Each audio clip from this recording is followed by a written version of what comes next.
Untuk kalian para antusias otomotif, pasti kalian udah nggak asing banget dengan motor ini. Ya, benar. Motor ini menjadi lumayan terkenal dan memiliki ciri khas tersendiri dari Superbike 1000 cc 4 silinder lain saat ini. Karena Kawasaki telah menambahkan sesuatu untuk mendongkrak performa motor ini.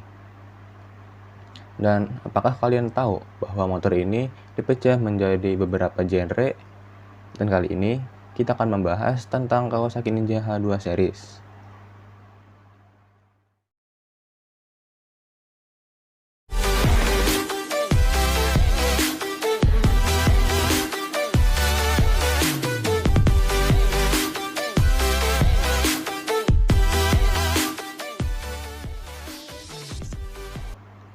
Sebelum kita lanjut, bagi kalian yang belum tahu, spek motornya adalah sebagai berikut.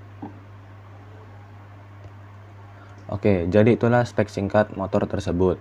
Dan di mana letak istimewanya? Yaitu ada di supercharge-nya. Karena dibanding Superbike 1000 cc lain di kelas 4 silinder, nggak ada yang pakai supercharge atau turbocharge sekalipun dari pabrikannya. Semua mesinnya itu naturally aspirated. Dan karena motor ini menggunakan supercharge, jadinya tenaga serta torsi motor ini jauh lebih besar dari kompetitor di kelas 1000 cc 4 silinder. Dan pastinya memiliki suara khas tersendiri dari supercharge-nya. Dan kenapa sih Kawasaki bikin motor ini? Mungkin karena Kawasaki ingin menghidupkan kembali sang motor legenda dengan spek 1000 cc 4 silinder dengan force induction bernama Kawasaki Z1 RTC yang menggunakan turbocharge dan sempat booming sekali di tahun 70-an. Dan belakangan ini, Kawasaki juga kembali membangkitkan lagi motor legenda tahun 80-an yang menggunakan mesin 250 cc 4 silinder, yaitu ZX-R 250 menjadi ZX25R. Dan setelah banyak basa-basi, kita lanjut aja mulai dari yang pertama, Kawasaki Ninja H2 series.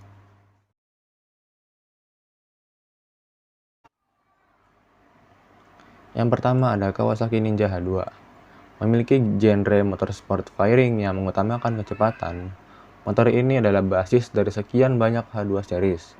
Dan motor ini diklaim mampu menghasilkan tenaga hingga 231 horsepower, serta torsi jengatnya yang berada di 147 Nm. Dan bobotnya lumayan berat, yaitu sekitar 238 kg. Mungkin karena ditambah seperangkat supercharge, jadinya bobotnya naik signifikan.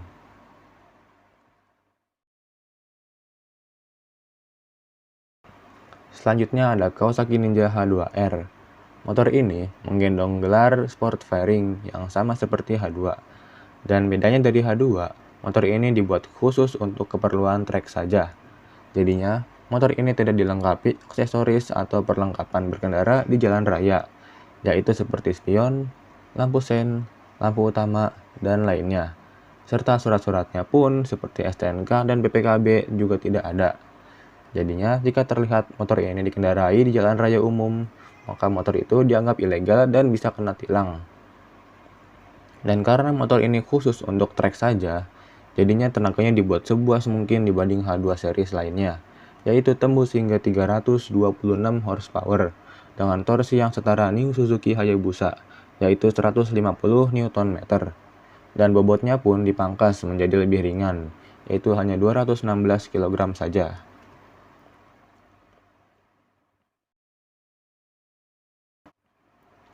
Motor ini adalah H2 yang dibikin telanjang, alias versi nakednya.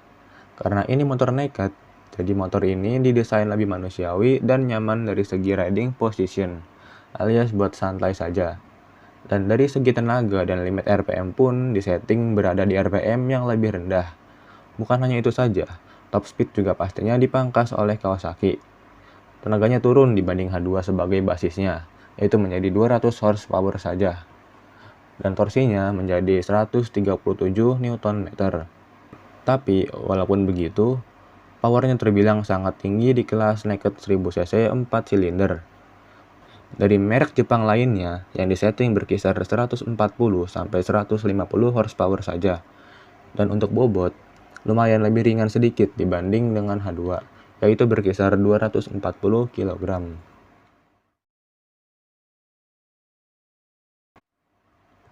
Dan untuk genre yang terakhir, ini adalah motor touring. Motor yang dibuat lebih nyaman lagi dari versi nakednya, karena didesain untuk menempuh perjalanan jarak jauh, dan dilengkapi dengan seabrek fitur navigasi canggih dan fitur kenyamanan lainnya ala motor touring kelas atas pada umumnya. Dan sama seperti nakednya, tenaga motor ini pun dipangkas dari basisnya, yaitu H2. Tenaga H2 SX ini berkisar 210 horsepower dan mampu menyemburkan torsi hingga 137 Nm. Dan untuk bobot dan dimensi, jangan heran kalau gede, berat, dan bongsor banget hingga 256 kg, karena ini sangat wajar bagi motor touring, dan dapat membuat motor ini lebih stabil saat dikendarai dengan tenaga sebuas itu, apalagi dilengkapi dengan supercharge. Dan puncak tenaganya pun ada di RPM menengah. Dan untuk top speed, mungkin dipotong menjadi lebih rendah lagi dibanding ZH2. Karena kan namanya juga motor santai. Sport fairing udah, motor khusus track juga udah, naked udah, touring udah, dibikin ala-ala trail atau supermoto nggak mungkin karena mesinnya 4 silinder. Mungkin next dibikin tipe cruiser kali ya biar anti mainstream. Kapan lagi akan lihat cruiser mesinnya inline 4 plus supercharge. Jadi segini dulu pembahasan kita kali ini. Terima kasih sudah selalu nonton dan support channel ini hingga saat ini. Sampai berjumpa di video selanjutnya.